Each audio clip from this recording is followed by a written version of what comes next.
प्रसंग चल रहा है। अश्वत्थामा ने ब्रह्मास्त्र जैसे ही चलाया उत्तरा के गर्भ के ऊपर, उत्तरा ने आज भगवान श्री कृष्ण को स्तुति करने लगे, प्रभु बचाओ। कहते हैं भगवान स्वयं उत्तरा के गर्भ में चले गए, उसको गर्भ को रक्षा किए। कुछ दिनों के बाद जैसे शिशु का जन्म गया, जन्म लेने मात्र से देश के बड़े बड़े संत पूरा विश्व को महात्मा वहां पर पहुंच गए। जैसे ही पहुंचे, महात्माओं ने कहा यह बालक साधारण नहीं है, यह भगवान का अत्यंत प्रिय भक्त है। और देखो जन्म लेने मात्र से इधर उधर ताक रहा, अर्थात खोज रहा है कि कौन इसके गर्भ में रक्षा किया, वह कहाँ है। जन्म लेने मात्र से यह बालक परीक्षण कर रहा है, इसलिए यह बालक का नाम परीक्षित रखा जाएगा। कहते हैं परीक्षित जैसे जन्म बड़े भय का जन्म लेने मात्र सभी संत वहां पर बहुत दिनों तक वहां पर रुके। महाराज परीक्षित को नामकरण संस्कार हुआ, जैसे जन्म हुआ नामकरण संस्कार हुआ। उसके बाद जब वह बड़े हो गए, कहते हैं पांडवों ने उनको राज्याभिषेक करके चले गए। आज महाराज परीक्षित ने सोचा कि मेरे राज्य में किसी को तकलीफ तो नहीं हो रहा है। यह सोच करके महाराज परीक्षित ने राज्य में भ्रमण करने के लिए निकले। और जैसे ही राज्य में भ्रमण करने के लिए निकले तो देखते हैं एक काला आदमी जो एक गौ माता को बहुत उसे मार रहा है, एक चाबुक से उसे मार रहा है। और गाय को, बच्चे को एक टांगे तोड़ दिया, दोनों के आंखें से आंसू चल रहा है। महाराज परीक्षित बोलने लगे, ए मूर्ख आदमी तुम कौन हो, क्यों गौ माता को मार रहे हो। काला आदमी जो महाराज परीक्षित को देखने मात्र से उनके शरण में जाकर के अर्थात उनके साष्टांग प्रणाम करके कहते महाराज यह तो काल का नियम है, काल चक्र है। मेरा नाम कलियुग है और इससे पहले मेरे 3 भाई यहाँ से जा चुके हैं, सतयुग, त्रेता, द्वापर और चौथा में मेरा नाम कलियुग है। और इस युग में मैं चाहता हूँ कि आपके बिना आदेश के बिना मैं आपके राज्य में नहीं जा सकता, क्योंकि आपके राज्य में धर्म इतना तेज है मैं उसे सहन नहीं कर पाऊंगा। और यदि आपने आदेश कर दिया, आपने यदि आज्ञा कर दिया, तब मैं आपको राज्य में जा सकता हूँ। महाराज परीक्षित बोलने लगे, जिंदगी च कदे कोई आए ना, तू बता तो क्या करोगे, तो अपना राज में राज कैसे चलाओगे। बोले महाराज जो भगवान को पूजा पाठ करेगा, जो यज्ञ इत्यादि करेगा, जो सत्य से चलेगा, मैं उसे रसातल में मिला दूंगा। और जो झूठ, कपट, निंदा, चुगली करेगा, मैं उसे भगवान बना दूंगा। कपटी को मैं भगवान बना दूंगा। जो सबसे नीचे है मैं उसे ऊंचा कर दूंगा। और जो यहाँ पर पूजा पाठ करेगा मैं उसे रसातल में मिला दूंगा। अब तो महाराज परीक्षित करने लगे, तब तो मैं तुम्हें आज्ञा नहीं दे सकता। बोले महाराज रुक जाइए 2 मिनट। इतने में महाराज ने कहा तब तो ऐसी दुराचारी को अभी मैं खत्म कर देता हूँ। महाराज जैसे तलवार निकाल करके मारने लगे, कलियुग हाथ जोड़कर खड़ा हो गया। महाराज भले मेरे अंदर लाख अवगुण है, परंतु एक गुण है, वह क्या है। बोले मैं कलयुग युग जो यज्ञ न ज्ञान एक आधार राम गुण गान। सतयुग में 10,000 वर्ष तक एक अंगूठे के ऊपर खड़ा होकर के तपस्या करना पड़ता था, तब भगवान को प्राप्त होता था। त्रेता युग में 1,000 वर्ष, द्वापर युग में 500 वर्ष और कलयुग में जो एक बार 24 घंटा भगवान का नाम जप लेगा उसे भगवत प्राप्त, अर्थात वह परमात्मा को प्राप्त करने का अधिकारी में बना देता हूं। जो नाम जाप करता मैं उसके आगे 2 सेकंड भी नहीं ठहर पाता, भगवत स्मरण जो करता है। इसीलिए महाराज हमें आज्ञा दे दो। अब तो महाराज परीक्षित कहने लगे, तुम क्या कर सकते हो?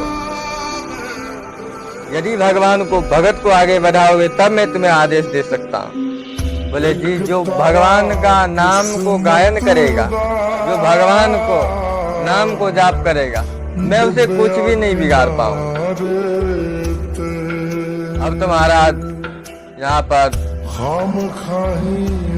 जैसे ही महाराज ने कहा तुम कहाँ कहाँ रहोगे, कलयुग ने कहा बस हमें 4 स्थान दे दो। कहा जूतम पानम स्त्रिया स्वर्ग। महाराज ने 4 स्थान बता दिए, अर्थात तो जुआ में रहो, जहाँ जुआ हो वहां पर जाओ। पानम, जहाँ मदिरा पिया जाए वहां पर जाओ। जूतम पानम स्त्रियां, अर्थात जहाँ गलत धंधा से स्त्री रहती है वहां पर जाओ। जूतम पानम स्त्रिया स्वर्ग। और चौथा है पैमाने का कमाया गया धन, सोना, वहां पर निवास करो।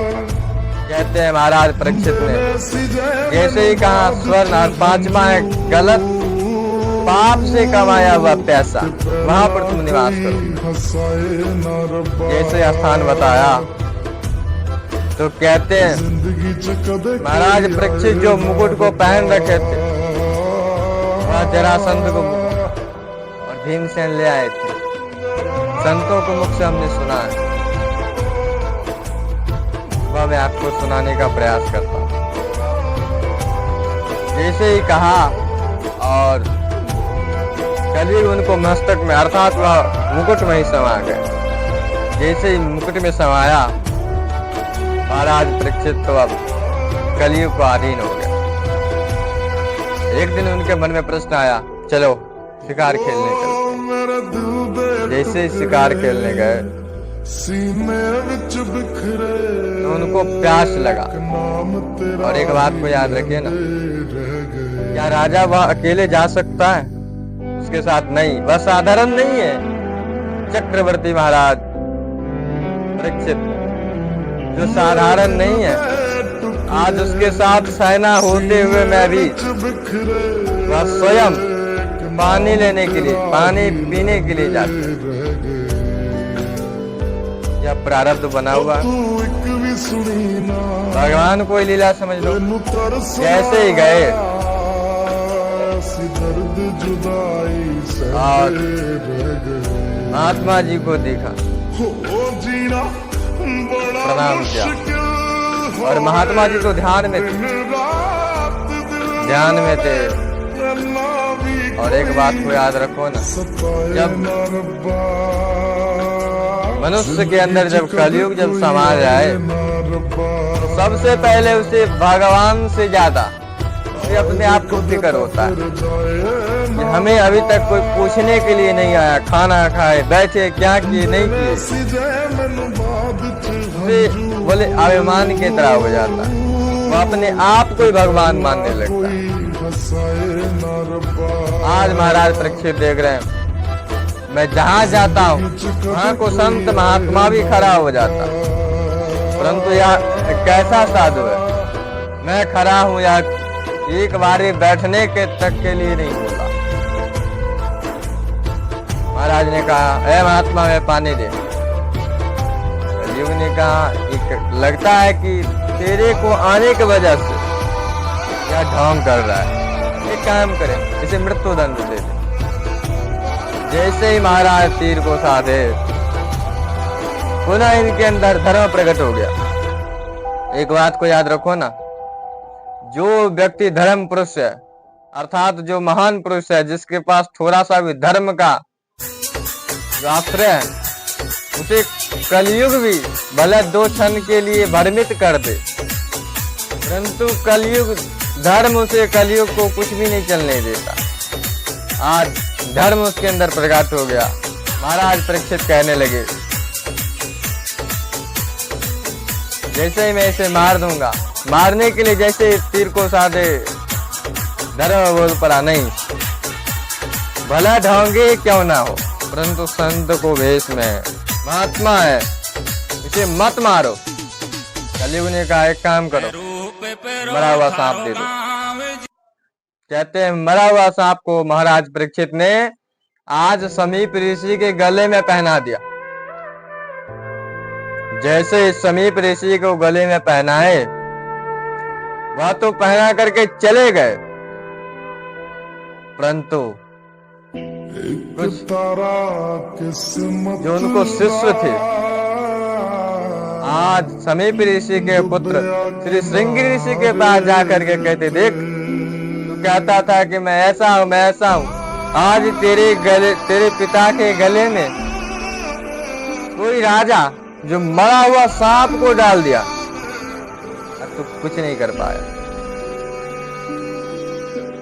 श्रृंगी ऋषि जैसे ही सुने, जो स्नान करने के लिए गए थे, तुरंत वहीं पर नदी में हाथ में जल लिए और कहने लगे, यदि मैं अपने पिता को सेवा किया हूँ, यदि मेरे अंदर थोड़ा सा भी शक्ति है, मेरे भक्ति में यदि शक्ति है, तो वही सांप उस दुष्ट राजा को आज का 7वां दिन जीवित होकर उसे दस ले, और जैसे ही कह करके छोड़ दिया। कहते हैं महाराज परीक्षित अपने राज्य में आकर के जैसे मुकुट को उतारे, उनको तुरंत आख्यास आ गया, अरे लगता है कि मैं कोई संत को अपमान कर दिया। जैसे ही कहा, इतने में समीप ऋषि को पता चला। समीप ऋषि श्रृंगी ऋषि को बहुत बात बोल पड़े, अरे कम से कम यह तो देख लेता, वह राजा है कौन? वह राजा गलत नहीं है, परंतु जब समय पलटता है, कितना भी सही क्यों ना उससे गलत हो जाता है। थोड़ा सा गलती की वजह से तुमने उसे श्राप दे दिया। कहते हैं जैसे समीप ऋषि ध्यान करके देखते हैं, वह कोई और नहीं बल्कि महाराज परीक्षित को देख करके समीप ऋषि आज राजा परीक्षित के यहाँ आते हैं और कहने लगे, हे राजन, ब्रह्म ऋषि को श्राप है, इसे कोई नहीं खत्म कर सकता। अवश्य मैं भक्तम घृतम कर्मम शुभात्म। हे राजन, ब्रह्म ऋषि ने श्राप दे दिया, वो भोगना पड़ेगा। कहते हैं महाराज परीक्षित ने सभी संतों से प्रश्न किया, जिसे 7 दिन में मरना हो, वह कौन सा ऐसा भक्ति करे, कौन सा ऐसा अनुष्ठान करे जिससे उसे सर्वगति को प्राप्त हो जाए। सभी संत ने कोई नहीं। एक महात्मा बोल पड़े, समीप ऋषि बोल दिए, जाओ भागवत को कथा करो। कहते हैं वहां पर कोई भी भागवत सुनाने के लिए तैयार नहीं है।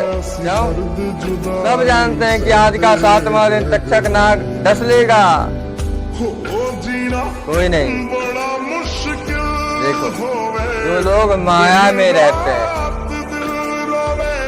माया में वो अपने आप में अपने जीवन को धोखे में डाल रहे हैं। पत्नी मेरे, बच्चे मेरे, संसार मेरे, कोई नहीं। रिश्ता ना परिवार ना संसार, कोई नहीं। देख लो, आज महाराज परीक्षित को जब मरने का सभी ने हाथ खड़ा कर दिया, कोई नहीं राजन, और तुम्हें ही भोगना पड़ेगा। प्रारब्ध जो बन चुका है तुम्हें ही भोगना पड़ेगा। महाराज परीक्षित ने सबको दरवाजा को खटखटा दिए। दीदी के यहाँ, फूफा के यहाँ, नाना के यहाँ, नानी के यहाँ, परंतु कोई नहीं। क्यों? क्योंकि जो प्रारब्ध बिगड़ चुका है तो इसे संभालना बहुत मुश्किल। कहते हैं तब स्वर्ग लोक से महाराज श्री सुखदेव जी महाराज को बुलाया गया। सुखदेव जी महाराज जैसे ही आए, पूरा विश्व को संत वहां पर महाराज परीक्षित को जैसे ही पता चला कि महाराज परीक्षित को 7 दिन में मरने वाले हैं, जो अर्थात ब्रह्म ऋषि को श्राप है, पूरा जगह को जितने महात्मा से सब पहुंच गए बिना बुलाए महाराज परीक्षित के यहाँ। और जैसे ही पहुंचे सब महाराज परीक्षित को कह रहे महाराज कोई नहीं, आप तो भोगना पड़ेगा। परंतु महाराज परीक्षित को यही कह रहे मानो यह कोई पाप नहीं, आप कोई बहुत बड़े भगवान को भी ऐसा मृत्यु नहीं हो सकता जो आपको होगा, क्योंकि भगवान कोई कृपा से मानो या भगवान को इच्छा हो, परमात्मा को इच्छा है। आज महाराज परीक्षित अपने आप में बहुत सौभाग्यशाली मान रहे। क्यों? क्योंकि बिना बुलाए जो महात्माओं को खोजने पर भी नहीं मिलते थे, वह सभी महात्मा आकर के महाराज परीक्षित के यहाँ बैठ गए नदी के तट पर। और स्वर्गलोक से अर्थात स्वर्गलोक से श्री सुखदेव जी महाराज को बुलाया गया। सुखदेव जी महाराज को बुलाया गया, सब संत बैठे हुए हैं। श्यामला सा सूरत, लगभग 16 वर्ष का उम्र युवक, हाथ में कमंडल धारण किए हुए, लंगोट यज्ञोपवीत, गले में तुलसी को माला, बड़े बड़े घुंघराले बाल, आज एक जैसे कोई भगवान स्वयं श्री कृष्ण चल रहे हो वैसे मतवाले चाल में आ रहे हैं। सभी संत ने जैसे महाराज श्री सुखदेव जी को देखा तो कोई तो उन्हें भगवान मान रहे हैं और कोई उन्हें ईटा पत्थर से, अर्थात सब उन्हें बालक समझ करके, कई लोगों ने उनको पुष्प से स्वागत किया, कई लोगों ने उन्हें ईटा पत्थर से स्वागत किया। सभी को बर्दाश्त कर ली। श्री सुखदेव जी महाराज जैसे आए, सभी संतों ने विराजमान होकर के श्री सुखदेव जी महाराज को पूजन किया। और बस एक ही बात कहने लगे। महाराज परीक्षित प्रश्न कर रहे हैं श्री सुखदेव जी महाराज, हे गुरुदेव आप हमें यह बताइए, इसे 7 दिन में मरना हो वह कौन सा ऐसा कार्य करे जिससे उसे सर्वगति प्राप्त हो जाए, मोक्ष को प्राप्त हो जाए। अब तो महाराज श्री सुखदेव जी महाराज कहते हैं, हे राजन, जिसे 7 दिन में मरना हो, अरे जिसे 7 मिनट में मरना हो उसे भी सर्वगति प्राप्त हो सकता है। तेरे पास तो भी 7 दिन बचे हुए हैं और 7 दिन में भगवत प्राप्त क्यों नहीं हो सकता? हे राजन, जिसे 7 मिनट का भी समय हो वह संसार को, चिंता को छोड़ करके भगवान को चिंतन करे, उसे सर्वगति प्राप्त हो सकता है, हो जाता है। परंतु तेरे पास तो 7 दिन को समय। हे राजन, संसार को, चिंता को त्याग दो और भगवान को चिंता करो, चिंतन करो और परमात्मा को कथा श्रवण करो। सप्तम भागवतान मोक्षानाम, 7 दिन को भागवत जो तुम्हारा सर्वगति कर देगा, इसीलिए वह मुक्त कर देगा। अमृत पीने के बाद कभी भी मृत्यु हो सकता है, परंतु भागवत रूपी महाअमृत पीने के बाद बोले मृत्यु को, भय को खत्म कर देता है। भागवत धार करके कहती है जो सत्य भाव से हमें श्रवण करता है उसे कभी उसे मोक्ष से कोई नहीं रोक सकता, उसे मोक्ष होकर के ही रहेगा। इसलिए सभी को चाहिए भागवत कथा को श्रवण करे। सप्तम भागवतान मोक्षाणाम श्री मदो भागवतम कथा श्रवणम सारम सर्वमूलम व्याधिहरणम। अर्थात 7 दिन को कथा तो जन्म जन्मांतर का सर्व पापेभ्यो नाशनम, वह कथा जो हमें जीवन भर को पाप को खत्म कर देता है महाराज। सप्तम भागवतान मोक्षान, मोक्ष हो जाएगा। और जो भगवान को कथा को श्रवण करता है उसे अकाल मृत्यु हरणम सर्वदा पापेभ्यो नाशनम। विष्णवे प्रभु विष्णवे श्री चरणौ शरणं प्रपद्ये। श्रीमद्भागवत महापुराण की जय। कहते हैं श्री सुखदेव जी महाराज आज राजा परीक्षित को कथा को श्रवण कराने लगे। बोली प्रेम से श्री सुखदेव जी महाराज की जय।